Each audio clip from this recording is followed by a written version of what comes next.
il faut quand même le jouer parce qu'on est des professionnels avant tout et on se doit quand même de montrer un match d'un certain niveau, d'une certaine envie.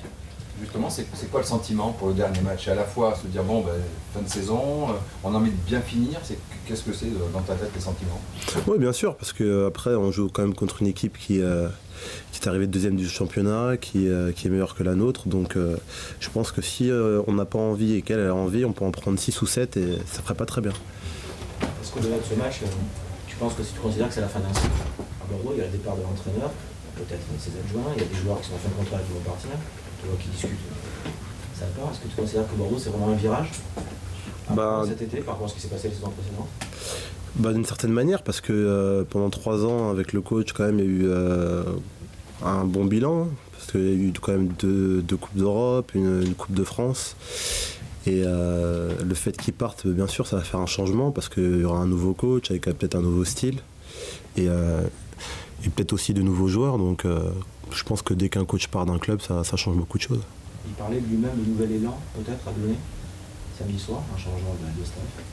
Quand on est joueur, c'est aussi comme ça qu'on voit les choses. Quand on a vécu 3 ans comme entraîneur, le soir, on se dit il faut un autre discours maintenant, ou c'est intéressant d'avoir une autre approche. Peut-être, après ça dépend des cas. Après, il y en a qui peuvent bien avoir besoin de changement, même de club, parce que le fait d'être trop resté longtemps dans le club, peut-être ils ont moins d'ambition, ils sont moins motivés. Après, on a des cas comme par exemple Marc qui peut rester longtemps dans le même club, Planus, et donc c'est du cas par cas. 7e, c'est la place de Bordeaux sur cette saison. Après ce qu'on a fait, ouais, je pense, parce que on aurait pu faire mieux.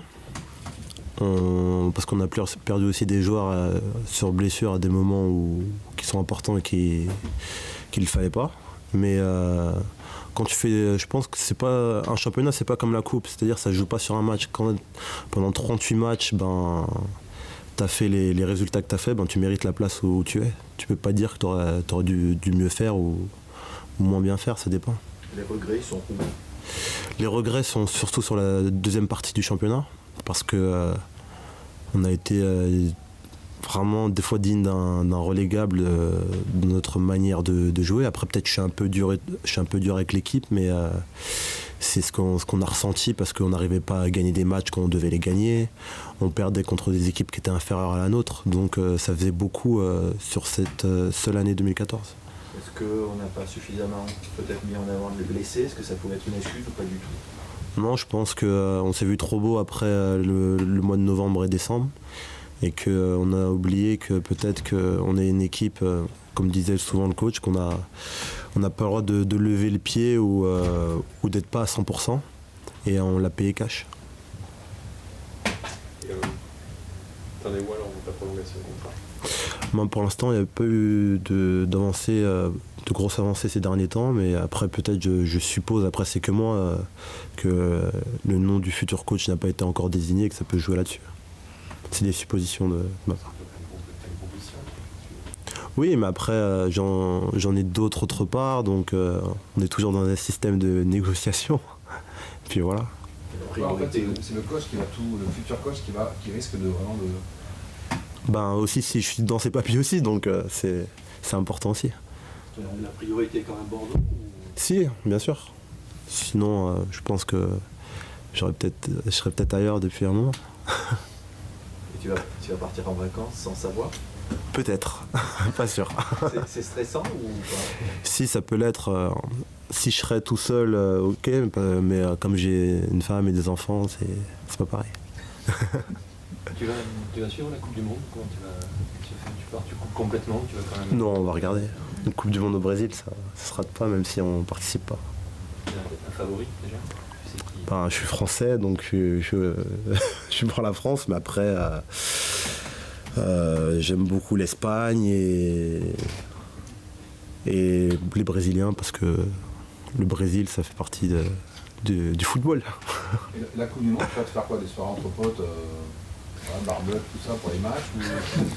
Je sais pas du tout, honnêtement. Ça dépend où je serai au moment donné, mais c'est vrai que c'est mieux entre potes qu'avec des femmes. T'as fait des J'ai failli tomber. Non, parce que ça parle pendant le. Oui, bah oui. Tu sais que c'est mort là. Regarde. Hein Les réseaux sociaux et tout. Oui, je sais, je vais m'en prendre plein la gueule. On veut bien, on veut se poser des questions sur l'entraîneur de Clermont. Non, mais Tu laisses passer ça? c'est une bonne chose, hein. Franchement, c'est une bonne chose. Mais ce serait marrant, j'aimerais bien voir les discours avec les autres joueurs. Il n'y a pas d'enjeu à Louis II, il y en aura beaucoup à un endroit que tu connais bien, c'est à Bonal. Comment tu sens cette espèce de finale Bah, ça va être très très chaud parce que là en plus tout le monde les voit favoris parce qu'ils viennent faire une remontée extraordinaire. Après, pour Evian, ça peut être très difficile parce que quand on sait que cette équipe a battu PSG et Monaco, elle va peut-être descendre. C'est assez spécial, mais ça va être une très grosse finale. Sochaux n'a pas le choix, alors que quand même Evian peut encore faire match nul pour se sauver. Tu t'imagines l'ambiance qu'il y aura samedi soir là-bas, que connaît bien la région, que se présente le club pour les gens là-bas? Oui, parce qu'en plus c'est une ville d'usine entre guillemets où tout est axé autour de Peugeot et c'est vrai que c'est pas des gens entre guillemets qui peuvent bien vivre comme ici ou comme dans d'autres lieux à Monaco, mais le foot c'est beaucoup pour eux et je pense que ils vont soutenir leur équipe et ça peut faire la différence de jouer à domicile dans ce genre de match. Surpris de cette remontée-là, parce qu'on vous laisse une marque de fabrique finalement. Surpris, oui, parce que la dynamique de la première partie de saison les condamnait. Après, on a vu quand même que les choix du coach pendant le mercato d'hiver a fait la différence, parce que des fois, ramener des joueurs dans un groupe et qu'ils arrivent à bien jouer immédiatement, c'est très rare. Et que ce soit Flo Marange, que ce soit les Zambiens ou même Corchia qui est revenu en jouant à un autre poste, on a vu une équipe qui était très solide et qui était très difficile à jouer. Tu disais que c'était une bonne chose qu'il y ait une coach maintenant pour Clermont, chez une féminine, mais tu te vois dirigé par une femme? Oui, après oui, parce que honnêtement non, c'est parce que après si les compétences, c'est-à-dire footballistiques, elle connaît le foot, on est tout à fait ouvert. Après je disais ça avant parce que oui, tu veux me regarder comme ça. Vous êtes pareil que moi, vous pensez la même chose que moi, ça se trouve, alors dites-moi ça. Non, c'est parce que peut-être c'est pas évident, mais ça se trouve qu'elle a une grande connaissance du foot. En plus elle vient du Portugal, je crois.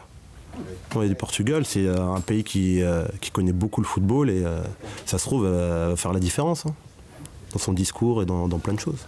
Donc tu as une proposition de Clermont? Peut-être. Nico, juste un truc, est-ce que tu as un compte Twitter? Non. Non, d'accord. Et... merci. Je n'ai pas d'autres questions à te poser. Ah ok. Ah si ce soir je vais me faire... Non, c'est voilà, comment on gère sa communication quand on a un compte Twitter, puisqu'il y a eu le fameux tweet de la compagne de Nasri. Ouais. Voilà. Ok. C'était juste par rapport à ça. J'ai rien dit de grave. On a juste dit que les matchs de la Coupe du Monde.